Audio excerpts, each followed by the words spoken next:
Hello everyone, कैसे हैं आप लोग सभी। उम्मीद है भैया आप लोग सभी बढ़िया होंगे। स्टार्ट करते हैं यूनिट नंबर 5 और यूनिट नंबर 7। इसी वीडियो में हम लोग कवर कर लेंगे यूनिट नंबर 5 भी, यूनिट नंबर 7 भी। ठीक है। यूनिट नंबर 5 बोले तो इलेक्ट्रोमैग्नेटिक वेव्स हम लोग फिनिश कर लेंगे, सारे महत्वपूर्ण प्रश्न, इसके अलावा सारे कॉन्सेप्ट हम लोग क्लियर करने वाले हैं इस वीडियो में। इसके अलावा बात करें unit number 7 dual nature of radiation की, उसको भी हम लोग कवर करेंगे, साथ में कॉन्सेप्ट भी सारे क्लियर हो जाएंगे। भैया बहुत बहुत बहुत महत्वपूर्ण सीरीज हमारी चल रही है, जिसको नाम हमने दिया है MP board hacker series. MP board hacker series के अंदर ये चैप्टर हम लोग कवर करने जा रहे हैं, यूनिट नंबर 5 और यूनिट नंबर 7। इसके अलावा यूनिट 1 2 3 4 हमने कवर करा दिया आपको, ये हमारे पास यूनिट 5 रहेगी। इसके अलावा यूनिट नंबर 6 जो है हमारे पास है रे ऑप्टिक्स वेव ऑप्टिक्स, वो भी हमने कवर करा दिया आपको। ओके, तो कंप्लीट प्लेलिस्ट के लिंक आपको डिस्क्रिप्शन में मिल जाएगी, वहां से आप लोग चेक कर सकते हैं। और ये पीडीएफ अगर आप डाउनलोड करना चाहते हैं तो ये एडुस्टेट ऐप पर आपको मिल जाएगी। स्टार्ट करें, स्टार्ट करते हैं। एक और बात, मैं एक दो क्वेश्चन आपको भी समझाऊंगा, फिर उसके बाद आपको ले चलूंगा एक बहुत स्पेशल कंटेंट पर, जहां से आपके सारे क्वेश्चंस बन जाएंगे। ठीक है, चलो पहला क्वेश्चन हमारे पास है, what is displacement current. Displacement current क्या होता है, इसके अलावा हमें बताना है इसका एक्सप्रेशन। अच्छा भैया, अगर यहां से हम ब्रेक पॉइंट लगा दें तो क्या यही पैटर्न हमें यूनिट नंबर 1 में, यूनिट नंबर 2 में, यूनिट नंबर 3 में देखने को मिला था। हाँ भैया, आपने बताया था हमें, अगर आप यहां से ब्रेक पॉइंट लगा देते हैं तो ये एक नंबर का और एक ये एक नंबर का हो जाता है। ये होता है हमारे पास डेफिनेशन टाइप का क्वेश्चन, और इधर हमारे पास पूछा जाएगा यूनिट या फिर उसका एक्सप्रेशन। आई बात समझ में। यूनिट नंबर 1 में, यूनिट नंबर 2 में, यूनिट नंबर 3 में ये कॉन्सेप्ट फॉलो हुआ था, इस चैप्टर में भी यही कॉन्सेप्ट फॉलो होगा जो डेफिनेशन टाइप के क्वेश्चन है उनमें। तो डिस्प्लेसमेंट करंट क्या होता है, the current produced in a vacuum or a dielectric medium due to a time varying electric flux or change in electric flux is called displacement current। जैसे हमने पढ़ा था ईएमआई में, इलेक्ट्रोमैग्नेटिक इंडक्शन में क्या होता था, वहां पे चेंज इन फ्लक्स होता था। कौन सा flux, magnetic flux. Change in magnetic flux होता था, उसकी वजह से हमारे पास करंट जनरेट होता था, या फिर इंड्यूस्ड ईएमएफ जिसको हम लोग बोलते थे, इंड्यूस्ड ईएमएफ जनरेट होता था। उसी प्रकार से यहां पर इलेक्ट्रिक फ्लक्स आएगा, मैग्नेटिक फ्लक्स नहीं आएगा। इलेक्ट्रिक फ्लक्स में चेंज होगा तो उस करंट, उसकी वजह से जो करंट प्रोड्यूस्ड हुआ है, उस करंट को हम नाम देंगे डिस्प्लेसमेंट करंट। क्या नाम देंगे, डिस्प्लेसमेंट करंट। अच्छा भैया, डिस्प्लेसमेंट करंट, डिस्प्लेसमेंट करंट का एक्सप्रेशन होता है डिस्प्लेसमेंट करंट, आईडी से हम इसको रिप्रेजेंट करते हैं भैया। ये डायरेक्टली प्रोपोर्शनल किसके होगा, चेंज इन इलेक्ट्रिक फ्लक्स। तो चेंज इन इलेक्ट्रिक फ्लक्स को कैसे बताएंगे हम लोग, d phi by d t के फॉर्म में बताएंगे। ठीक है, प्रोपोर्शनलिटी का साइन हटेगा, यहां पे आएगा इक्वल टू का साइन, और एक आएगा हमारे पास कांस्टेंट। कांस्टेंट क्या है हमारे पास, ये है epsilon nought, where epsilon nought is the permittivity of free space. चलो भैया, ये हमारा फिनिश हो गया, बस इतना याद करना है। आगे देखो, यूनिट नंबर क्वेश्चन नंबर 2 हमारे पास है, write the basic source and 2 uses of X rays. तो इस प्रकार के जो क्वेश्चंस हैं, इस प्रकार के क्वेश्चन हो गया, ये हो गया उसी पैटर्न पे बेस्ड। तो देखो 2026 के पेपर में सेम आया था, सिंपल पेपर में, 19 के पेपर में, 20 के में, 2025-26 में, मतलब हाईली चांस है कि इस प्रकार का क्वेश्चन आपको 2026 की बोर्ड एग्जाम में देखने को मिल सकता है। हाईली चांसेस के और भी क्वेश्चंस हैं हमारे पास, उनके चांसेस भी हैं, लेकिन इसके हाईली चांस अभी बन रहे हैं। चलो भैया, तो इस प्रकार के बहुत सारे क्वेश्चंस हैं जिसको हम लोग एक ही बार में सॉल्व कर लेंगे और हमारा चैप्टर फिनिश हो जाएगा। चलो यहां पे आ जाओ, ये हमारे पास है इलेक्ट्रोमैग्नेटिक स्पेक्ट्रम सीरीज। इसको जरा ध्यान से देखो, इसको जरा ध्यान से देखो, इस पूरे टेबल को आप लोग ध्यान से देखो। इसमें हमारे सारे के सारे जो कॉन्सेप्चुअल क्वेश्चंस होते हैं, इसके अलावा डायरेक्ट क्वेश्चन जो बन सकते हैं, यहां से हम लोग सारे कवर कर लेंगे। ध्यान से सुनना, यहां पे हमारे पास है इलेक्ट्रोमैग्नेटिक वेव्स, यहां पे हमारे पास उनकी वेवलेंथ है, जैसे गामा रे है, गामा रे की वेवलेंथ यहां पे दे रखी है। कहां से प्राप्त हो सकती है गामा रे, उसका सोर्स हमारे पास यहां पर है। इसके अलावा क्या इसके यूजेस है, यूजेस हमने यहां दे रखे हैं। Important notes, exam focused notes, मतलब यहां पे आपको मिलेगा किस किस प्रकार के और भी क्वेश्चंस पॉसिबल है, वो हमने यहां पे आपको दे रखे हैं। मैं आपको विद प्रूफ बताऊंगा कैसे क्वेश्चंस यहां से बनते हैं, विद प्रूफ। ध्यान से सुनते जाओ बस मेरी बात। तो ये हमारे पास इलेक्ट्रोमैग्नेटिक वेव्स के नाम है, gamma rays, X rays, ultraviolet rays, visible light, infrared rays, microwaves और रेडियो वेव्स। याद करने की ट्रिक क्या है भैया, याद करने की ट्रिक बताता हूं आपको मैं। याद करने की ट्रिक क्या है भैया, याद करने की ट्रिक है गाड़ी, गाड़ी बोले तो जी, ठीक है, गाड़ी एक्स यू वी, गाड़ी एक्स यू वी, गाड़ी X U V in my range, in my range. तो जी से हमारे पास गामा रे, एक्स से हमारे पास एक्स रे, यू से हमारे पास अल्ट्रावायलेट रेज, बी से हमारे पास विजिबल लाइट, आई से हमारे पास इंफ्रारेड रेज, एम से हमारे पास माइक्रोवेव्स, आर से हमारे पास रेडियो वेव्स। गाड़ी x UV in my range. ठीक है, इस तरह से आप लोग इसे याद कर सकते हो, गाड़ी x UV in my range.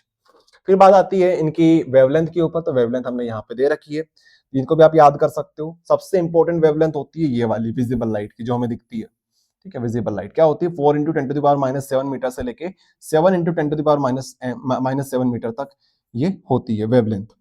ठीक है, तो ये वेवलेंथ अगर आप लोग ध्यान से देखोगे तो यहाँ पे 10⁻11 मीटर और यहाँ पे 10⁻1 मीटर। ठीक है, तो वेवलेंथ धीरे धीरे धीरे धीरे धीरे धीरे धीरे क्या हो रही है, बढ़ती जा रही है।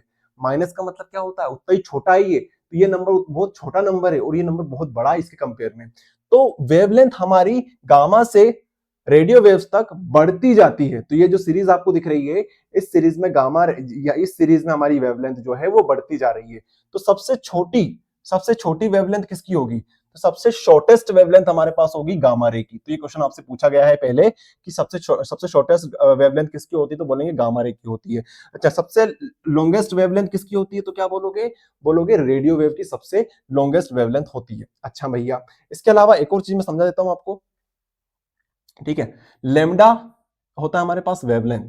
वेवलेंथ हमारे पास इनवर्सली प्रोपोर्शनल होती है फ्रीक्वेंसी के। ठीक है, तो मतलब जिसकी वेवलेंथ सबसे ज्यादा होगी उसकी फ्रीक्वेंसी सबसे कम होगी।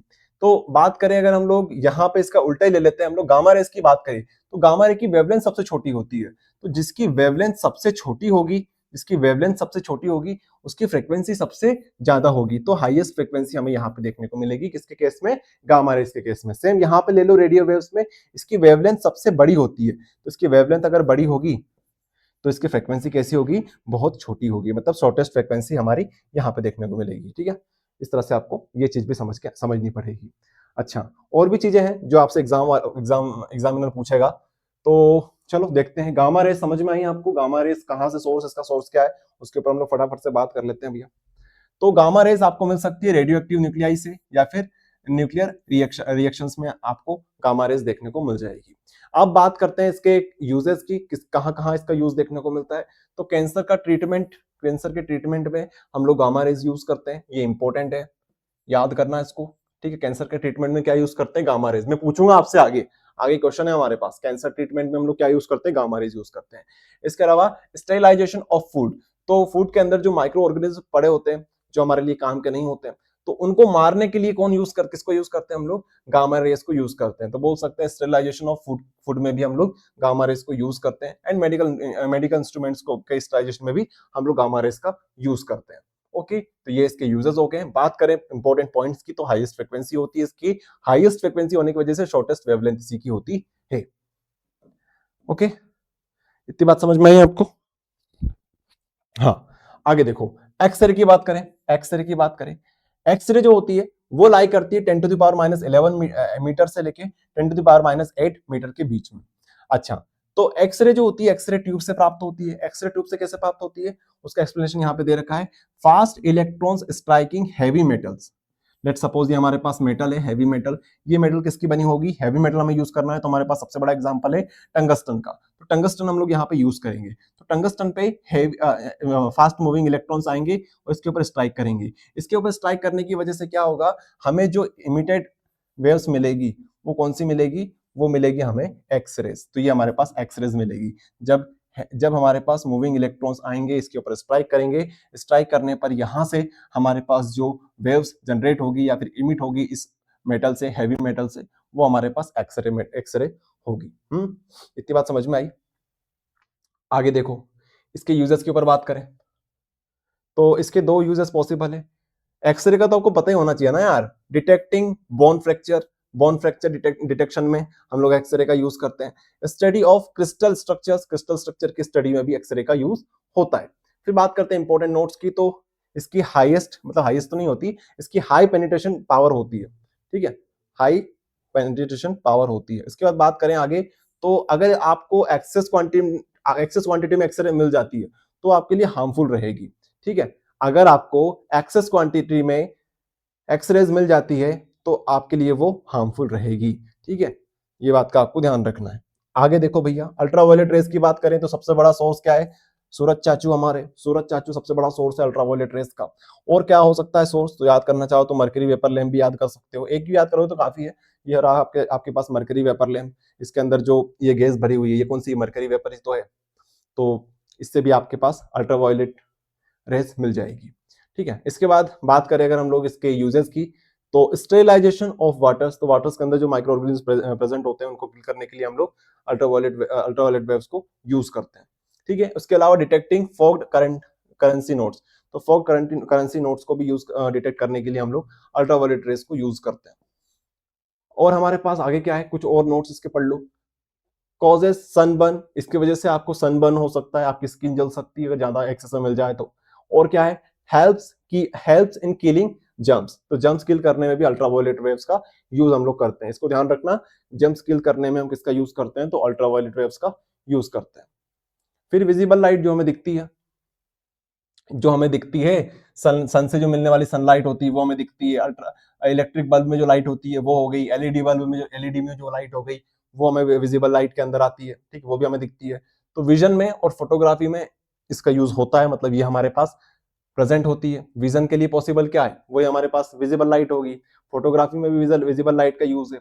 उसके अलावा बात करें आगे तो ओनली ईएम मतलब electromagnetic waves visible to human eyes, तो मनुष्य की आंखों से कौन सी रेस दिखती है? विजिबल लाइट दिखती है, बाकी की हमें नहीं दिखती है भैया। ठीक है, आगे देखो इंफ्रारेड रेस। इंफ्रारेड रेस इसकी बात करें तो ये हमारे पास लाई करती है 7 × 10⁻⁷ मीटर से लेकर 10⁻³ मीटर तक। ये कहां से प्राप्त होती है?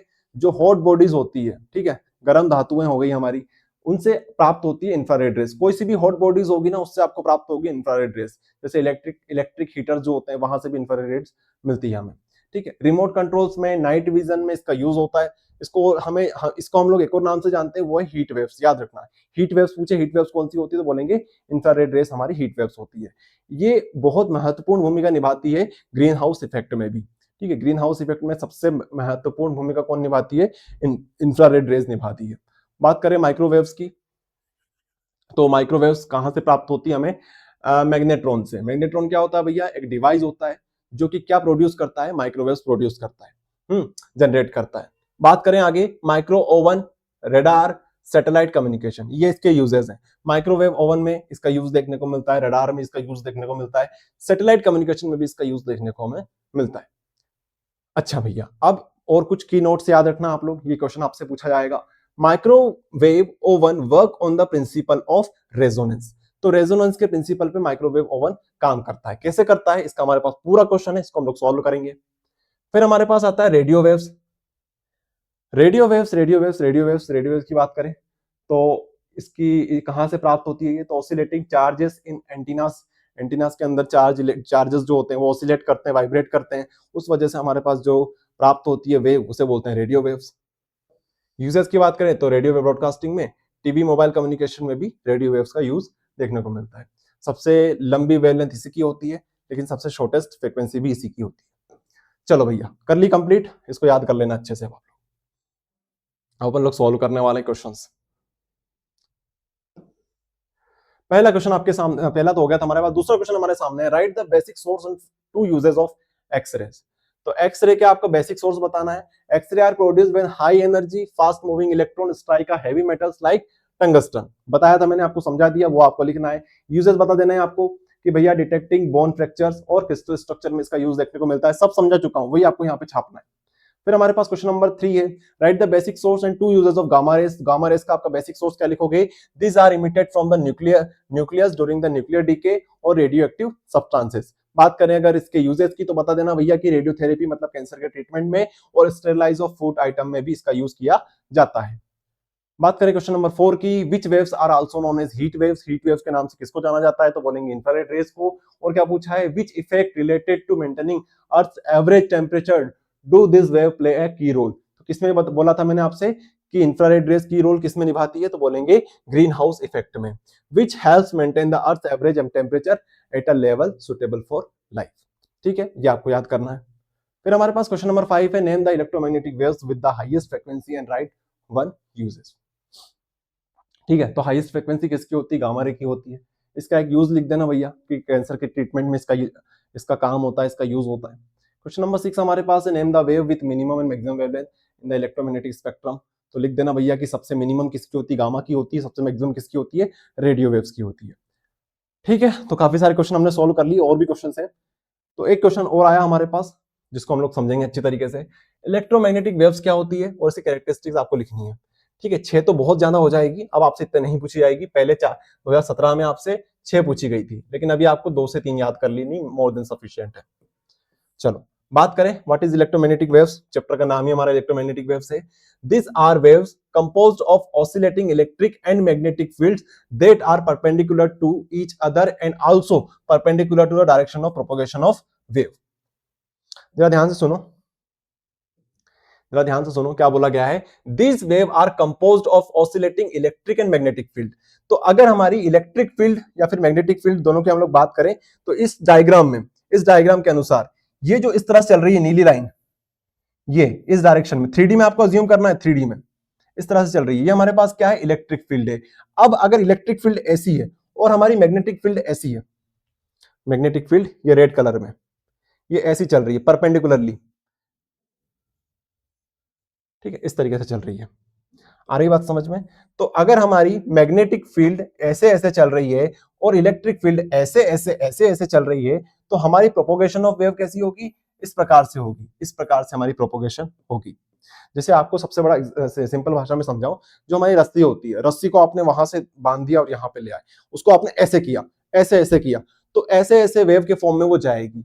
तो मतलब जो जो ऑसिलेट कर रही है, ऑसिलेट इस तरह से करती करती जाएगी, लेकिन उसका जो प्रोपोगेशन होगा, प्रोपोगेशन मतलब वो जिस तरह से ट्रेवल करेगी, ट्रेवल करेगी इसी डायरेक्शन में, परपेंडिकुलर डायरेक्शन में ट्रेवल करेगी। समझ में आ रहा है, ट्रेवल कुछ इस तरीके से कर रही है, वो इस तरीके से ट्रेवल कर रही है, लेकिन ऑसिलेट कैसे कैसे होती जा रही है, ये ऐसे ऐसे ऐसे ऐसे ऐसे ऐसे जाएगी। और बात करें हम लोग मैग्नेटिक फील्ड की, तो वो ऐसे ऐसे होती जाएगी। ठीक है, इस प्रकार की वेव्स को बोला जाता है इलेक्ट्रोमैग्नेटिक वेव्स। इस प्रकार की वेव्स को बोला जाता है इलेक्ट्रोमैग्नेटिक वेव्स। और ये जो नेचर होता है इसे बोला जाता है ट्रांसवर्स नेचर। क्या बोला जाता है, ट्रांसवर्स नेचर। ये जो नेचर है ना, इस प्रकार का नेचर शो कर रही है, इसे बोला जाता है ट्रांसवर्स नेचर। और क्या कैरेक्टरिस्टिक्स है इसकी, they are produced by accelerated charges.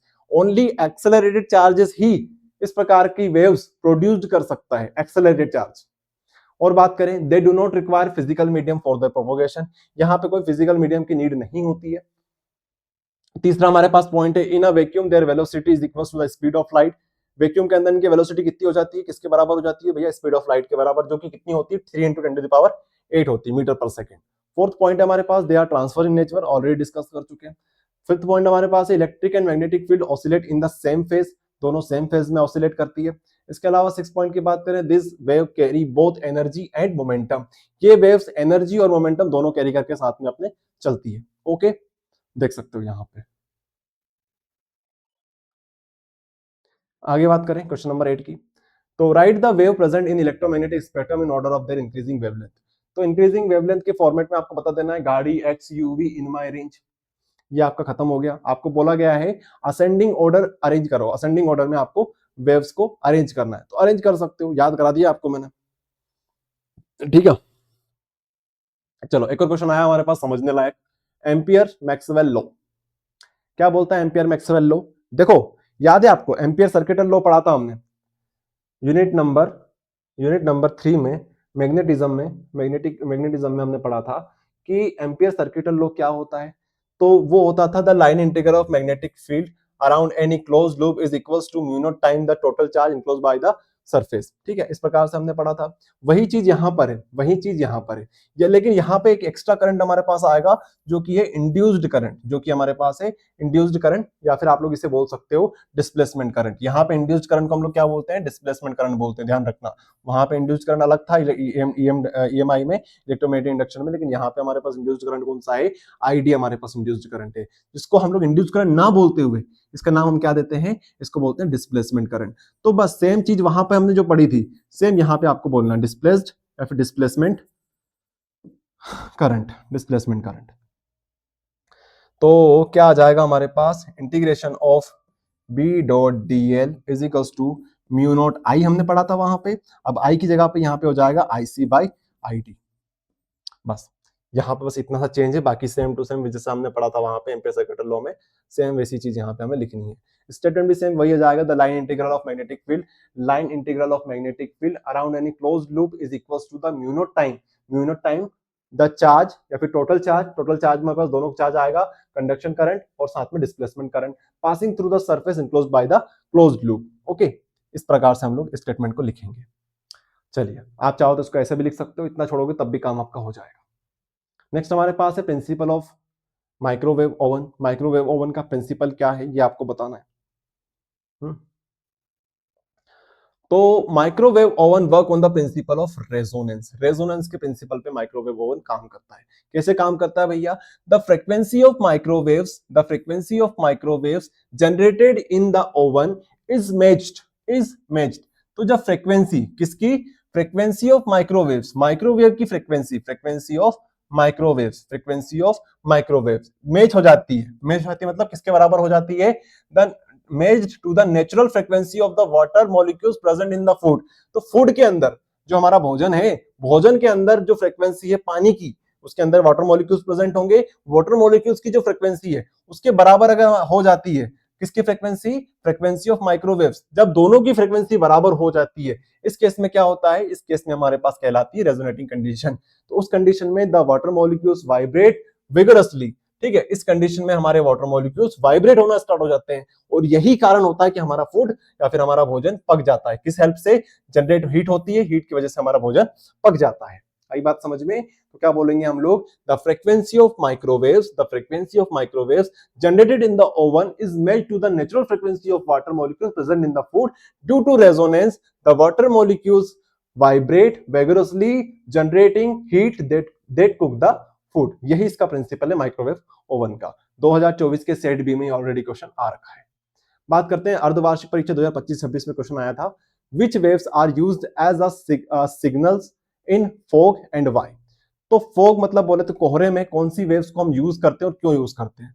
तो infrared waves are used for signalling in fog because of their long wavelength. इनकी वेवलेंथ लंबी होती है। Their scattering by atmospheric particles is very low. इस वजह से ये कम से कम स्कैटर होती है, इनकी वेवलेंथ लॉन्ग होती है, तो ज्यादा लंबी दूरी ये ट्रेवल कर सकती है, साथ में स्कैटर कम से कम होती है। ठीक है, तितर पितर नहीं होती इधर उधर, इसीलिए allowing them to travel over a long distance. इस वजह से ये लंबी दूरी ट्रेवल कर सकती है। ये आपको रीजन लिखना है।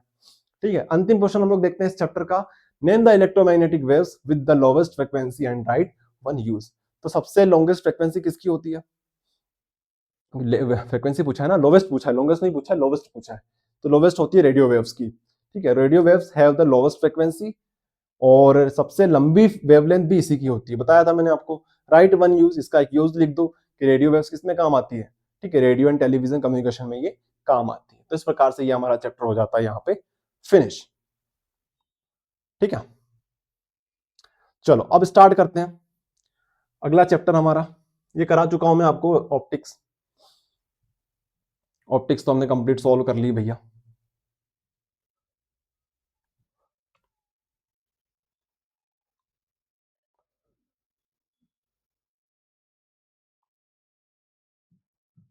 ऑप्टिक्स के बाद हमारे पास है डुअल नेचर ऑफ रेडिएशन।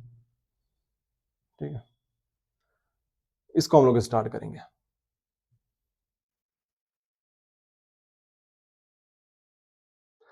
ठीक है, चलिए स्टार्ट करते हैं unit number 7, dual nature of radiation. पहला हमारे पास क्वेश्चन है, what is photoelectric effect. Photoelectric effect क्या होता है? Right Einstein's photoelectric equation and explain the meaning of the symbol used in. ये क्वेश्चन 2026 में, 23 में, 16 में आ रखा है। हम लोग बात करते हैं भैया सबसे पहले फोटोइलेक्ट्रिक इफेक्ट क्या होता है। फोटोइलेक्ट्रिक इफेक्ट क्या होता है? Photoelectric effect, when the light radiation of suitable frequency falls on a metal surface, the electron begin to be emitted from the surface. This phenomena is called photoelectric effect. सुनने में तो बहुत simple है भैया। हाँ भैया, जितना सुनने में सिंपल है ना उतने समझने में भी सिंपल है। लेट सपोज हमारे पास एक मेटल सरफेस है। ये हमारे पास एक मेटल सरफेस है, एक मेटल हमारे पास है, मेटल सरफेस है हमारे पास। ठीक है, मेटल में क्या होते हैं भैया? मेटल में होते हैं हमारे पास इलेक्ट्रॉन्स। ठीक है, तो ये इनसे एसोसिएटेड हमारे पास इलेक्ट्रॉन्स होंगे। ठीक है, पूरी मेटल्स के अंदर अनंत इलेक्ट्रॉन्स है। ठीक है, ऐसा मत सोचना बस इतने इलेक्ट्रॉन्स है, बहुत सारे इलेक्ट्रॉन्स हो सकते हैं। अच्छा, तो इस मेटल के ऊपर, इस मेटल से हम लोग कनेक्ट कर लेते हैं एक वायर के थ्रू, और यहाँ पे आप लोग दो आउटपुट सोर्स बना लेना जहां से आपको इनपुट आउटपुट मिल रहा होगा। ओके, अब सुनना ध्यान से क्या होगा। यहां से लाइट रेज आई, क्या आई हमारे पास, लाइट रेज आई हमारे पास, लाइट रेज बोल दो या फिर रेडिएशंस बोल दो, लाइट रेज आई। अब ये लाइट रेज कुछ सुटेबल फ्रीक्वेंसी की होगी, इनकी कुछ फ्रीक्वेंसी होगी। अब इनकी फ्रीक्वेंसी और मेटल के अंदर जो फ्रीक्वेंसी होती है, मैं समझाता हूं इस चीज को आपको। यहां पर इससे एसोसिएटेड फ्रीक्वेंसी, जिसको हम लोग एफ नोट बोल सकते हैं या फिर आप लोग म्यू नोट बोल सकते हो, आप लोग म्यू से रिप्रेजेंट कर दो या एफ से रिप्रेजेंट कर दो। तो इसके अंदर जो फ्रीक्वेंसी है इसको हम लोग म्यू नोट बोल रहे हैं। तो अगर ये फ्रीक्वेंसी इस मेटल के अंदर जो फ्रीक्वेंसी एसोसिएटेड है, म्यू नोट फ्रीक्वेंसी जिसको हम लोग बोल रहे हैं, इस फ्रीक्वेंसी से ज्यादा हुई, इससे ज्यादा हुई या फिर इसके इक्वल हुई, तो यहां से इलेक्ट्रॉन्स इमिट होना स्टार्ट हो जाएंगे, यहां से इलेक्ट्रॉन्स बाहर निकलना स्टार्ट हो जाएंगे। कहां से, इस मेटल सरफेस से। तो ऐसी लाइट जो कि एक सुटेबल फ्रीक्वेंसी की हो, जब मेटल सरफेस पे हिट करती है तो इलेक्ट्रॉन्स हमारे इमिट होना स्टार्ट हो जाते हैं। ठीक है, अब ऐसी फ्रीक्वेंसी जो कि मेटल से एसोसिएटेड है, अगर उससे ज्यादा फ्रीक्वेंसी या फिर उसके बराबर की फ्रीक्वेंसी हमें मिलेगी तो मेटल से इलेक्ट्रॉन इमिटेड हो जाएंगे, उसे हम लोग बोलते हैं थ्रेशोल्ड फ्रीक्वेंसी। ठीक है, इसे बोलते हैं हम लोग थ्रेशोल्ड फ्रीक्वेंसी। क्या बोलते हैं, थ्रेशोल्ड फ्रीक्वेंसी। ध्यान से सुनना, थ्रेशोल्ड फ्रीक्वेंसी को आप ऐसे समझ सकते हो, भैया आपको पास होने के लिए 33% चाहिए, 33 से अगर आपके कम बने, 33 से अगर आपके कम बने तो आप कहलाओगे कि आप फेल हो गए, आप लोग फेल हो गए। लेकिन अगर आपके 33% बने, 33 आप लोग समझ लो एफ नोट के बराबर है, ठीक है, फ्रीक्वेंसी मतलब थ्रेशोल्ड फ्रीक्वेंसी हमारे पास है। लेकिन अगर आपके 34 बने तब भी आप पास कहलाओगे, 50 बने तब भी पास, 95 बने तब भी पास, 100 में से 100 बने तब भी आप पास ही कहलाओगे। आई बात समझ, फेल तो नहीं कहलाओगे आप लोग, फेल और पास की बात करें तो पास ही आप लोग कहलाओगे। ठीक है, तो मिनिमम आपको इतनी फ्रीक्वेंसी चाहिए, तो मिनिमम फ्रीक्वेंसी को हम लोग बोलते हैं थ्रेशोल्ड फ्रीक्वेंसी। समझ में आया आपको। इसके बाद हमसे पूछा गया था, भैया right Einstein photoelectric equation and explain the meaning of the symbol. तो आइंस्टीन की फोटोइलेक्ट्रिक इक्वेशन को मैं अगर आपको समझाऊं तो आप डायरेक्ट यहाँ पे फॉर्मुला देख सकते हो, लेकिन इसको और अच्छे से समझने के लिए आप लोग यहाँ पे चलिए नोट्स में, नोट्स में आपको बहुत अच्छे से समझा दूंगा मैं, और आपके एक दो कॉन्सेप्ट और स्ट्रॉन्ग हो जाएंगे यहाँ से। आइंस्टीन भाई साहब ने क्या बोला, आइंस्टीन भाई साहब ने बोला, अकॉर्डिंग टू, यहां से पढ़ना स्टार्ट करना, according to this the light radiation travel from one place to another place in the form of bundles of energy, this are called quanta. अब जो लाइट रेडिएशन होती है, लाइट जो होती है वो आपको इस तरीके से हमने बना दी, लेकिन एक्चुअल में आइंस्टीन के अनुसार लाइट जो होती है किस फॉर्म में ट्रेवल करती है, ये हमारे बंडल ऑफ एनर्जी के फॉर्मेट में ट्रेवल करती है। बंडल ऑफ एनर्जी मतलब ये हमारे पास एनर्जी का एक बंडल है, ठीक है, झोला ले लो आप लोग, झोला है उसके अंदर एनर्जी भरी हुई है, इस तरीके से समझो। तो बंडल ऑफ एनर्जी के फॉर्म में ये हमारे पास ट्रेवल करती है लाइट एक प्लेस से दूसरी प्लेस पे। तो जब ये बंडल ऑफ एनर्जी किसी मेटल सरफेस से टकराएंगे, लेट सपोज हमारी मेटल सरफेस है, यहाँ पे बंडल ऑफ एनर्जी टकराई, बंडल ऑफ एनर्जी गिरी, ये पैकेट्स हमारे गिरे, ठीक है, ये हमारे पास बंडल ऑफ एनर्जी गिरी। अब इस बंडल ऑफ एनर्जी का नाम इन्होंने दिया है क्वांटा या फिर फोटोन। तो मैं बंडल ऑफ एनर्जी ना बोलते हुए अब इनको बोलूंगा फोटोन। तो फोटोन जब स्ट्राइक करेंगे हमारी सरफेस के ऊपर, तो ये जो फोटोन्स होंगे, ये जो हमारे पास फोटोन्स होंगे, बंडल ऑफ एनर्जी होंगे, ये क्या होंगे, बंडल ऑफ एनर्जी जो होंगे इसको हम लोग बोल रहे हैं फोटोन। ठीक है, फोटोन। फोटोन दो प्रकार के काम करेंगे, क्या काम करेंगे, दो प्रकार के काम करेंगे। पहला काम करेंगे जो हमारे पास मेटल की सरफेस है उसकी बॉन्ड को तोड़ना, मेटेलिक बॉन्ड को तोड़ना, इलेक्ट्रॉन को फ्री करना। ठीक है, इलेक्ट्रॉन को फ्री करने का काम करेंगे।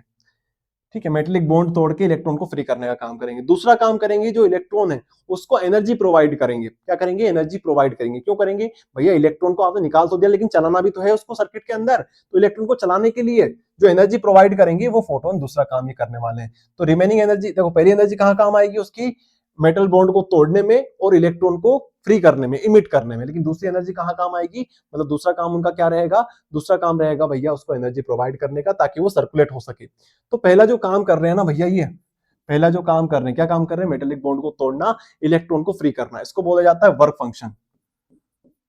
Work function, work function, work function. ठीक है, एफ नोट से इसको डिनोट करते हैं, वर्क फंक्शन।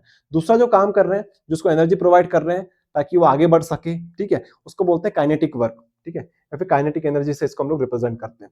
समझाता हूं मैं आपको कुछ और चीजें, यहाँ पे नोट्स में क्या लिखा है हमारे पास। ठीक है, दिस आर कॉल्ड क्वांटा या फिर photon. Energy of each photon is H mu. अब जो हमारे पास फोटोन थे, फोटोन की एनर्जी को हम लोग क्या लिखते हैं, H mu. H mu, mu लिख दो या फिर एच एफ लिख दो, आप लोग जो चाहो वो लिख सकते हो। म्यू मतलब फ्रीक्वेंसी होती है, एच हमारे पास प्लैंक कांस्टेंट है। When the photon of energy h mu incidented on any material surface, its energy is stored in the two way। दो प्रकार का काम करेगी, बताया था ना मैंने आपको, वो दोनों काम हम लोग समझते हैं। पहला काम करेगी, some part of energy of incidented radiation is used to break the metallic bond। पहले तो metallic bond को break करेंगे and eject the electron from the surface। This part of the energy is called work function। और work function का formula क्या रहेगा, same जैसे हमारे पास फोटोन का फॉर्मूला था E equals to H mu, तो इसका फॉर्मूला बन जाएगा हमारे पास, वर्क फंक्शन को एफ नोट से डिनोट करते हैं, ये हमारे पास हो जाएगा एच और म्यू नोट। और ये म्यू नोट क्या है हमारे पास, ये है थ्रेशोल्ड फ्रीक्वेंसी। थ्रेशोल्ड फ्रीक्वेंसी वहां मिनिमम फ्रीक्वेंसी जिसके ऊपर की फ्रीक्वेंसी मिलेगी या फिर उसके बराबर की फ्रीक्वेंसी मिलेगी तभी जाके इलेक्ट्रॉन इमिट होंगे। ठीक है, तो ये हमारे पास एक काम इसने ये किया, एक काम इसने ये किया। दूसरा काम क्या करेगा, दूसरा काम हमारे पास काइनेटिक एनर्जी प्रोवाइड करने का करेगा। तो ध्यान से सुनना, वर्क फंक्शन समझ में आया, फिर आप काइनेटिक एनर्जी समझते हैं। Remaining part of energy is used to increase the kinetic energy of the emitted electron. तो दूसरा काम क्या रहेगा, काइनेटिक एनर्जी प्रोवाइड करने का, एनर्जी प्रोवाइड करेगा जिससे काइनेटिक एनर्जी क्या हो जाएगी, इंक्रीज हो जाएगी। तो काइनेटिक एनर्जी का फॉर्मूला क्या होता है, काइनेटिक एनर्जी का फॉर्मूला होता है 1/2 mv²। अब यहाँ पे मैक्सिमम एनर्जी हो जाएगी इसके पास, मैक्स एनर्जी, तो ये हो जाएगा E k इज 1/2 mv²। तो दो काम इसने किए, एक तो वर्क फंक्शन वाला, एक काइनेटिक एनर्जी वाला। तो टोटल एनर्जी को आप लोग क्या लिख सकते हो कि हमारे पास जो फोटोन की एनर्जी है वो दो प्रकार से टूटी हुई है, एक तो हमारे पास एफ नॉट वर्क फंक्शन में और एक काइनेटिक एनर्जी प्रोवाइड करने में। अगर आप दोनों को जोड़ोगे फिर से तो हमारे पास वापस से काइनेटिक, हमारे पास टोटल एनर्जी हो जाएगी फोटोन की। ठीक है, तो इसको ध्यान से सुनना, इसको हम लोग लिख सकते हैं H mu, E is equals to H mu, F naught is equals to H mu naught plus plus E के क्या होता है हमारे पास 1/2 mv max square, 1/2 mv max square. ठीक है, अब बस कुछ नहीं करना है आपको, कुछ नहीं करना है आपको, करना सिर्फ ये है कि म्यू नोट को इधर ले जाना है, एच यहां से कॉमन ले लेना है। ठीक है, तो ये हमारे पास जो इक्वेशन आई है इसी को बोला जाता है Einstein photo electric equation in the form of frequency. आई बात समझ में, बस इतना सा आप याद रख लो, एच कोष्टक में mu minus mu naught 1/2 mv max square. चलो, इतनी मैंने कहानी क्यों समझाई आपको, ये फॉर्मूले की वजह से, ये फॉर्मूला आप लोग याद करना फिर। ठीक है, इसके अलावा आपसे पूछ ले कि भैया वर्क फंक्शन क्या होता है तो आप बता सकते हो। नेक्स्ट हमारे पास क्वेश्चन है, what R de Broglie waves, right de Broglie waves equation and explain the meaning of the symbols used. तो डी ब्रोगली वेव्स क्या होती है, waves associated with the particle, particle के साथ वेव्स जो एसोसिएटेड होती है उसी वेव्स को बोला जाता है डी ब्रोगली वेव। क्योंकि वेव्स जो होती है, मतलब जो लाइट होती है ना, ड्वेल लाइट जो होती है, लाइट के ड्वेल नेचर होते हैं, जब तो चैप्टर का नाम है dual nature of light. Light का पार्टिकल नेचर भी होता है, साथ में वेव नेचर भी होता है। लाइट सिर्फ और सिर्फ एक फॉर्म में एग्जिस्ट नहीं करती, उसका ड्वेल नेचर होता है। ठीक है, लाइट नेचर भी होता है, मतलब पार्टिकल नेचर भी होता है और वेव नेचर भी होता है, ध्यान सुनना। तो ऐसी वेव जो पार्टिकल से एसोसिएटेड होती है इसे बोलते हैं डी ब्रोई भी बोलते हैं लोगों ने इसको, डी ब्रोगली भी बोलते हैं, जो बोलना है बोल दो। डी ब्रोगली वेव या डी ब्रोई वेव, और डी ब्रोई वेव का ही नाम हमारे पास मैटर वेव भी होता है। ठीक है, तो आपसे क्वेश्चन पूछ ले व्हाट इज मैटर वेव या फिर डी ब्रोई वेव, तो सेम चीजें आपको लिखनी है। ठीक है, इसके बाद फॉर्मूला याद रखना है, lambda is equals to h by p, आप बोल सकते हो h बाई mv। पी हमारे पास मोमेंटम होता है जिसको हम लिख सकते हैं mv। ठीक है, मास इनटू वेलोसिटी, ये यहाँ पे चीजें लिखी हुई है। नेक्स्ट हमारे पास है, what is mean by stopping potential, cut off potential क्या होता है। तो कट ऑफ पोटेंशियल या फिर stopping potential, the potential difference need to be applied to stop a moving charge. Moving charge को स्टॉप करने के लिए जो पोटेंशियल डिफरेंस अप्लाई किया जाता है उसी को हम लोग बोलते हैं स्टॉपिंग पोटेंशियल। दो कैरेक्टरिस्टिक्स क्या क्या है इसकी, it depend upon the frequency of the light, ये फ्रीक्वेंसी ऑफ लाइट पे डिपेंड करता है, नेचर ऑफ द मटेरियल के ऊपर डिपेंड करता है, लेकिन ये इंटेंसिटी के ऊपर डिपेंड नहीं करता है। ओके, ये आपको याद करना है। फिर हमारे पास नेक्स्ट है, write any two application of photo electric cell. अच्छा, एक चीज और ध्यान रखना, it depend upon frequency of light, ये लाइट की फ्रीक्वेंसी पे डिपेंड करता है, क्योंकि हमारे मूविंग चार्ज की बात हो रही है। मूविंग चार्ज को स्टॉप करने के लिए जो पोटेंशियल डिफरेंस अप्लाई किया जाता है उसकी बात हो रही है ना। तो मूविंग चार्ज के लिए जब कोई चीज मूव कर रही होती है तो हम फ्रीक्वेंसी की बात करते हैं, तो फ्रीक्वेंसी के ऊपर डिपेंड करता है, इंटेंसिटी के ऊपर डिपेंड नहीं करता है। ये मैं आपको और अच्छे से समझाऊंगा, नीचे हमारे पास एक क्वेश्चन आने वाला है। क्वेश्चन नंबर 4 है, write any two application of photo electric cell. तो फोटो इलेक्ट्रिक सेल क्या होता है, जो फोटो इलेक्ट्रिक फिनोमिना पे, फोटो इलेक्ट्रिक जो हमने वो पढ़ा था फोटो इलेक्ट्रिक इफेक्ट, उसी के फिनोमिना पे जो काम करता है उस डिवाइस को हम लोग बोलते हैं फोटो इलेक्ट्रिक सेल। इसके दो यूज कौन कौन से हो सकते हैं, इन बर्गलर अलार्म में इसका यूज हो सकता है, दूसरा हमारे पास इन ऑटोमेटिक स्ट्रीट लाइट्स, इनके दो यूज ये हो सकते हैं। ठीक है, क्या क्या होती है ये चीजें समझाओ थोड़ा सा। तो in burglar alarm used as a security device. अब बर्गलर अलार्म क्या होते हैं, इसके ऊपर बात कर लेते हैं। देखो, एक रूम है, समझना, एक रूम है, वहां पे लाइट्स वगैरह होगी, बिल्कुल प्रॉपर अरेंजमेंट होगा, अंधेरा तो होगा नहीं वहां पे, लाइट वाइट सब लगी हुई होगी। हम बोल रहे हैं कि वो रूम में कुछ ऐसा सामान रखा हुआ है जो बहुत बहुत बेशकीमती है, जैसे कोहिनूर हीरा रखा हुआ है। मूवीज में अपन लोग देखते हैं ना, कमरा है, कमरे के अंदर कोहिनूर हीरा रखा हुआ है, उसके बाहर सिक्योरिटी गार्ड लगे हुए हैं, लेकिन फिर भी चोर उस हीरे को चुरा ले जाता है। तो समझने की कोशिश करना, रूम है, रूम के अंदर एक हीरा रखा हुआ है, बहुत बेशकीमती हीरा है, उसकी सिक्योरिटी के लिए बर्गलर अलार्म लगा रखा है, मतलब कोई यहां पे एंटर करेगा तो अलार्म बज जाएगा, ठीक है, सिक्योरिटी अलार्म जो हमारे पास है वो बज जाएगा। कैसे काम करता है भैया, वो ऐसे काम करता है कि लाइट की इंटेंसिटी जो है उसको वो सेंसर करता रहता है, लेकिन जैसे ही कोई एंटर करा तो लाइट की जो इंटेंसिटी है वो चेंज होगी, लाइट की इंटेंसिटी चेंज हुई तो वो बजने लग जाएगा।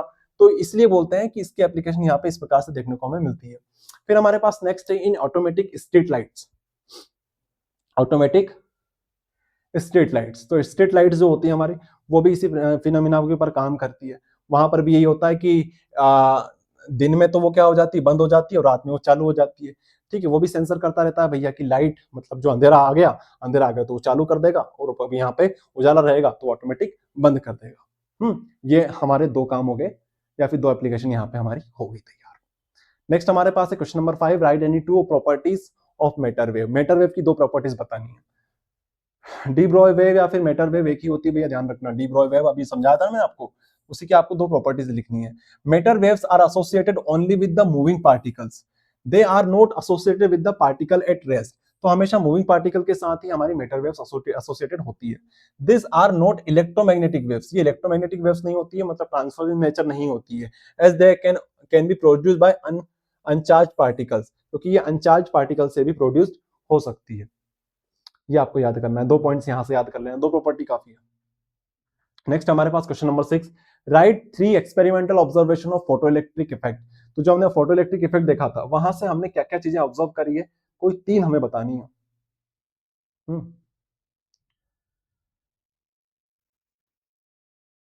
हम्म पहली हमारे पास है थ्रेशोल्ड फ्रीक्वेंसी, हमने ऑब्जर्व करी, इंस्टेंटेनियस प्रोसेस, फिर काइनेटिक एनर्जी।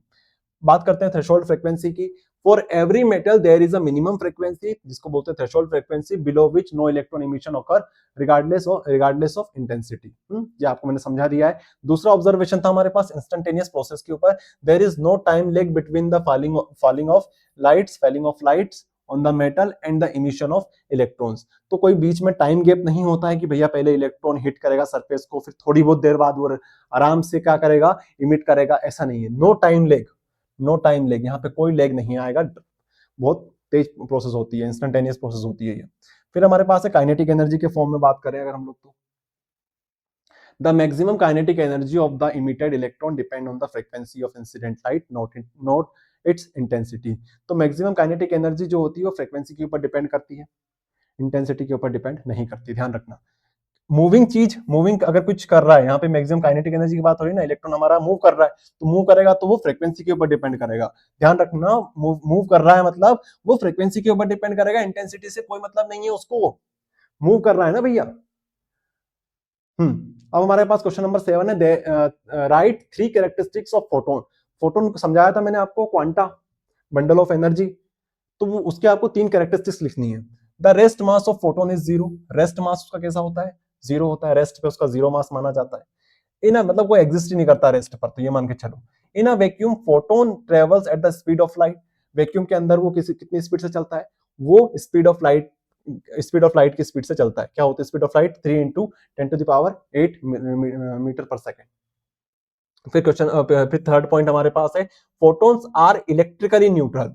फोटोन्स क्या होते हैं, इलेक्ट्रिकली न्यूट्रल होते हैं, they are not deflected by electric और मैग्नेटिक फील्ड, वो इलेक्ट्रिक और मैग्नेटिक फील्ड से डिफ्लेक्ट नहीं होते। ये आपको याद करना है। हम्म अगर आपको ऐसा लगे कि कहीं पे अपन तेज हो रहे हैं, तो वीडियो को पॉज करो आराम से, जब तक आपको समझ में नहीं आता तब तक उसको देखते रहो, लिखते रहो, समझते रहो, बस और क्या। ऐसा नहीं है कि बस मैं जो जल्दी जल्दी पढ़ा तो आप भी जल्दी जल्दी पढ़ो, ठीक है। आप जो मुझे लगता है कि यार ये आप लोग इजीली पढ़ के समझ सकते हो, वहां पर मैं थोड़ा जल्दी करता हूँ, बाकी जहां मुझे लगता है कि हाँ इसको अच्छे समझाने की जरूरत है, तो मैं समझा रहा हूँ उसको। फिर नेक्स्ट हमारे पास है question number 8, what is thermionic emission. Thermionic emission क्या होता है भाई साहब, thermionic emission, when a metal is heated जब मेटल को गर्म किया जाता है, free electrons begin to escape from its surface. अगर मेटल को, देखो थर्मोआयनिक नाम से क्लियर है, थर्मल एनर्जी यहाँ पे मिल रही है, मतलब टेम्परेचर यहाँ पे कुछ इंक्रीज हो रहा होगा। तो जब मेटल को हीट किया जाता है तो ऐसे में जो फ्री इलेक्ट्रॉन्स होते हैं begin to escape from its surface, तो फ्री इलेक्ट्रॉन्स मेटल की सरफेस से, मेटल से एस्केप होना स्टार्ट हो जाते हैं, मतलब इमिट होना स्टार्ट हो जाते हैं। तो इसी फिनोमिना को बोला जाता है थर्मोआयनिक इमिशन। ठीक है, चलो कुछ नहीं था इसमें, बस 2 लाइन लिख के आनी है एग्जाम में आपको। चलिए आगे हम लोग बात करते हैं क्वेश्चन नंबर 9 की। न्यूमेरिकल टाइप के क्वेश्चन यहां से स्टार्ट हो जाते हैं हमारे। क्वेश्चन नंबर 9 हमारा है न्यूमेरिकल टाइप का क्वेश्चन है ये। क्या लिखा है हमारे पास? Monochromatic light of frequency 6.0 into 10 to the power 14 joule a hertz is produced by a laser. What is the energy of a photon in the beam in this light beam? Okay भैया, कुछ भी नहीं है। Numerical format के जो questions होते हैं इस चैप्टर से रिलेटेड बहुत सिंपल होते हैं। आपके पास सारी चीजें दे रखी होगी, फ्रीक्वेंसी आपको दे रखी है, आपके पास एच की वैल्यू दे रखी है, निकालना क्या है फोटोन की एनर्जी। फोटोन की एनर्जी का फॉर्मूला मैंने आपको याद कराया था, is equals to H mu. H mu, तो एच आपके दे रखा है, म्यू दे रखा है, क्या करना है आपको? बस वैल्यू पुट करके मल्टीप्लाई करना है। तो आपके पास इनका दो का मल्टीप्लाई कर दो, इन दोनों का मल्टीप्लाई कर दो, आपके पास आंसर आ जाएगा। ये आई बात समझ में? ऐसे आपको करना है, ठीक है। अच्छा, इसमें एक चीज आपको ध्यान रखनी है। ध्यान क्या रखना है आपको? यहाँ पे हमारे पास is equals to H mu होता है, तो एच हमारे पास ये दे रखा है, ओके। एंड ये हमारे पास, हाँ कुछ नहीं है, हो जाएगा आपसे। यहाँ पे कुछ हमने कन्वर्जन नहीं किया है, डायरेक्ट हमने फॉर्मुलाज में वैल्यूज पुट करी है, हो जाएगा आपसे। यहाँ पे हमने स्टेप बाय स्टेप कर दिया, आप चाहें तो डायरेक्ट कर सकते हैं, मल्टीप्लाई तो करना है, ऐसा मत लिखना आप लोग। 2 नंबर में क्वेश्चन आएगा, आप लोग डायरेक्ट लिख सकते हो, ठीक है। चलो क्वेश्चन नंबर 10 हमारे पास, establish Einstein's equation for photoelectric emission 1/2 mv² is equals to h mu minus h mu naught. ये बताया था ना आपको कि आइंस्टीन की इक्वेशन कैसे हम लोग एस्टैब्लिश कर सकते हैं। एनर्जी ऑफ फोटोन क्या होती है? Work function plus maximum kinetic energy. तो ये हमारे पास हो जाएगा फाई नॉट प्लस kmax, तो फाई नॉट की वैल्यू होती है h mu not, plus kmax क्या होता है? 1/2 mv² मैक्स। और बस आपको h और h को एक साथ ले आना है, और आप लोग इस तरह से लिख सकते हो, ठीक है। अब एक छोटा सा काम आप लोग सभी में चेंज करेंगे, मैं पीडीएफ में चेंज कर दूंगा, आप लोग भी चेंज कर लेना। ये हमारे पास यू ना होता है, म्यू है हमारे पास, ये म्यू है इस तरीके से, ठीक है। बाकी ये हमारे पास वी रहेगा, ये वी है, बाकी ये म्यू है हमारे पास। इतना सा आपको चेंज करना है, समझ गए होंगे? नहीं समझे हो तो भैया एक बार वो देख लो, यहाँ पे इस तरह से हमारे पास करेक्ट रहेगा, ठीक है। ये इस प्रकार से म्यू बना देना, इस प्रकार से म्यू, ठीक है। सिंपल ही है यार, क्या ही करना है इसमें, वैल्यूज हमें पता है, ये लेके आ जाना है आपको, ठीक है भैया, कर लेंगे। आगे देखो, क्वेश्चन नंबर 11 हमारे पास है, write the work function of metal is 0.1 electron volt, find the threshold frequency for photoelectric emission. हमसे, हमारे पास चीजें दे रखी है, वर्क फंक्शन हमारे पास दे रखा है, हमसे थ्रेशोल्ड फ्रीक्वेंसी पूछी है फोटोइलेक्ट्रिक इमिशन के लिए। तो वर्क फंक्शन हमारे पास दे रखा है 0.1 इलेक्ट्रॉन वोल्ट, ठीक है। इसको हम लोग जूल में कन्वर्ट कर लेंगे, क्योंकि एनर्जी हम लोग जूल में निकालेंगे। जूल में कन्वर्ट करने के लिए हम लोग क्या करेंगे? इससे मल्टीप्लाई करेंगे, 1.6 इंटू 10⁻⁹ जूल से हम लोग मल्टीप्लाई करेंगे, ओके। तो 0.1 इलेक्ट्रॉन वोल्ट कितना होता है हमारे पास? 0.1 इलेक्ट्रॉन वोल्ट हो जाएगा हमारे पास 1.6 इंटू 10⁻⁻⁻20 जूल, ठीक है। और H की वैल्यू यहाँ पे नहीं दे रखी है, इसलिए आप सबसे बोलूंगा H की वैल्यू आप लोग सभी याद कर लेना। H हमारे पास होता है 6.63 इंटू 10⁻34 जूल सेकेंड, ठीक है। ये हमने कन्वर्ट कर लिया, मतलब ये हमारे पास वैल्यूज जैसे तो याद होनी चाहिए, अगर नहीं दे रखी है तो आपको याद ही होनी चाहिए।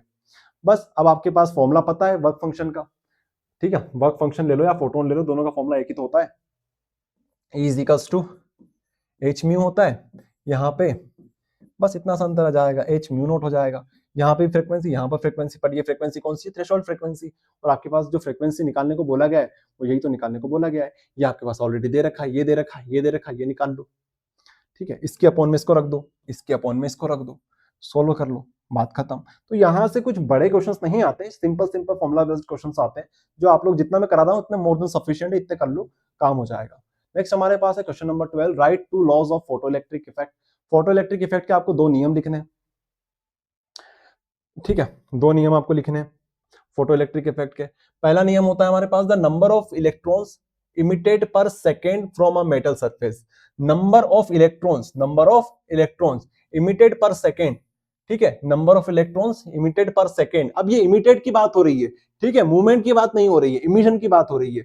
तो जैसे हमारी लाइट रेस पड़ी तो इलेक्ट्रॉन्स क्या होंगे? इमिटेड होना स्टार्ट हो जाएंगे, कितने? पर सेकेंड। तो वो किसके ऊपर डिपेंड करेगा? वो डायरेक्टली प्रोपोर्शनल होगा हमारे इंटेंसिटी ऑफ लाइट के, ठीक है, इंटेंसिटी ऑफ इंसिडेंट लाइट के। तो नंबर ऑफ इलेक्ट्रॉन्स पर second, number of electrons emitted per second, वो किसके डायरेक्टली प्रोपोर्शनल होगा, वो इंटेंसिटी ऑफ लाइट के डायरेक्टली प्रोपोर्शनल होगा। लेकिन जब काइनेटिक एनर्जी की बात करेंगे, मैक्सिमम काइनेटिक एनर्जी की बात करेंगे, वो किसके डायरेक्टली प्रोपोर्शनल रहेगी, वो फ्रीक्वेंसी के डायरेक्टली प्रोपोर्शनल रहेगी। जब मूवमेंट की बात आती है तब फ्रीक्वेंसी का काम आता है, नहीं तो काम आता है हमारा इंटेंसिटी का, ठीक है। ये चीज को आपको याद रखना है कि the number of electrons emitted per second from a metal surface is directly proportional to the intensity of incident light. फिर सेकंड पॉइंट में लिखेंगे the maximum kinetic energy of emitted electrons is directly proportional to the frequency of incident light. ये हमारे पास work function का काम करेगा, ये हमारे पास मैक्सिमम काइनेटिक एनर्जी का काम करने वाला है, ठीक है। नेक्स्ट हमारे पास क्वेश्चन नंबर 13 है, define thermionic emission and dual nature of radiation. Thermionic emission आपको बताया था मैंने ऊपर, the emission of electron from the surface of a metal when it is heated. और ड्यूअल नेचर क्या बोलता है, ड्यूअल नेचर मतलब हमारे पास जो रेडिएशन होती है, लाइट होती है, उसके दो नेचर होते हैं, एक वेव नेचर, एक पार्टिकल नेचर। तो radiation sometimes behave like a wave in interference, deflection में आपने देखा था, and some behave like a particles in the photoelectric effect. This dual nature is known as dual nature of radiation. चलो अगला question हमारे पास है, find the de Broglie wavelength associated with a ball of mass. देखो mass यहाँ पे दे रखा है 100 kg, moving with a velocity of 40 metre per second. H हमारे पास दे रखा है 6.63 into 10 to the power -34 joule second. तो हमें निकालना क्या है, find the de Broglie wavelength. तो वेवलेंथ हमें निकालनी है, तो वेवलेंथ का फॉर्मूला हमको पता है, lambda is equals to h by p. P हमारे पास मोमेंटम होता है, इसको हम लिख सकते हैं mv के बराबर, ठीक है। ये v हमारे पास v, तो हमारे पास h दे रखा है, m दे रखा है, v दे रखा है, ठीक है। h हमारे पास ये दे रखा है, m हमारे पास मास है, ये दे रखा है, और v हमारे पास ये दे रखा है, ठीक है। चलो यहाँ पे कुछ कन्वर्जन हमें करने पड़ेंगे। कन्वर्जन हमें क्या करना पड़ेगा, वेलोसिटी तो मीटर पर सेकंड में दे रखी, ठीक है, लेकिन जो मास है वो किस में दे रखा है हमारे पास, वो ग्राम में दे रखा है, तो हम किलोग्राम में लेंगे इसे, तो 0.1 kg यहाँ पे हो जाएगा। बस फिर इसको सॉल्व कर देना है, ठीक है, फिर इसको डायरेक्ट सॉल्व कर देना है। चलो आगे देखें, क्वेश्चन नंबर 15 हमारे पास है, find the energy of a photon of light with wavelength of 500 nanometre. Nanometre में दे रखा है, ध्यान रखना। तो वही फॉर्मूला हम लोग अप्लाई करेंगे, यहाँ थोड़ा सा चेंज करेंगे, E is equals to hc by lambda हो जाएगा, E is equals to hc by lambda हो जाएंगे। एक फॉर्मूला शीट आपको मैंने दे रखी है, फॉर्मूला शीट में देखना, ये वाला फॉर्मूला भी होता है हमारे पास, hc बाई लैम्डा। अरे भैया E is equals to h mu होता है, h म्यू होता है, तो इसको हम लिख सकते हैं h म्यू। म्यू क्या होता है, c बाई लैम्डा। अरे म्यू हमारे पास फ्रीक्वेंसी होती है ना, फ्रीक्वेंसी क्या होती है, c बाई लैम्डा होती है। फ्रीक्वेंसी को आप चाहो तो ऐसे लिख दो, h equals to c by lambda. तो इसको आप लोग यहाँ पे लिख सकते हो, और ये यहाँ पे हो गई, तो h is h c by lambda. तो बस चीजें हमारे पास है, लैम्डा हमारे पास 500 nm है, नैनोमीटर है, तो नैनोमीटर को हम लोग कन्वर्ट कर लेंगे मीटर में, तो 10 टू द पावर -9 से मल्टीप्लाई करेंगे, ठीक है। तो किस में कन्वर्ट हो जाएगी, मीटर में कन्वर्ट हो जाएगी, नैनोमीटर से मीटर में कन्वर्ट हो जाएगी। स्पीड ऑफ लाइट सी हमने यहाँ पे यूज किया, सी हमारे पास स्पीड ऑफ लाइट होती है, जो कि हमें पता होनी चाहिए 3 into 10 to the power 8 metre per second, ठीक है, ये चीज हमें पता होनी चाहिए। उसके बाद प्लैंक कांस्टेंट भी हमारे पास है, एच, ये भी पता होना चाहिए। मोस्टली तो क्वेश्चन में दे रखा होता है, लेकिन इस क्वेश्चन में दिया हुआ नहीं है, तो भैया यहाँ पे आपको याद करना पड़ेगा। तो ये हमारे पास होता है 6.63 into 10 to the power -13 joule second, तो हमने ये लिख दिया, सी हमारे पास है। उसके बाद लेमडा की वैल्यू हमारे पास दे रखी 5 into 10 to the power -7 metre, value put करी, आंसर आपको लेके आना है, क्रॉस मल्टीप्लिकेशन करना है, यहाँ पे कर लेना इसको आप लोग, ठीक है। तो इस प्रकार से हमारे सारे के सारे महत्वपूर्ण प्रश्न, न्यूमेरिकल्स, कॉन्सेप्ट वगैरह सब कुछ मैंने आपको इस चैप्टर के बता दिए। इनकी आप लोग अच्छे से प्रैक्टिस करना। फॉर्मुलाज में अगर आपको कंफ्यूजन हो तो फॉर्मुला शीट आप लोग देख लेना। फॉर्मुला शीट मैंने आपको प्रोवाइड करी थी unit number 1, unit number 2, unit number 3 की डिस्क्रिप्शन चेक कर लेना, या फिर ये जो वीडियो है इसकी डिस्क्रिप्शन चेक कर लेना, वहां पर मैं आपको फॉर्मुला शीट प्रोवाइड कर दूंगा, जिसमें एंटायर हमारे पास जो बुक होती है फिजिक्स की, दोनों बुक्स मिला के, तो एंटायर सिलेबस हमने कवर किया है, जिसके मोस्ट इंपोर्टेंट फॉर्मुलाज हमने प्रोवाइड किए हैं आपको। ओके, तो इस तरीके से ये वीडियो में यहीं तक रखते हैं, मिलते हैं आपको नेक्स्ट वीडियो में।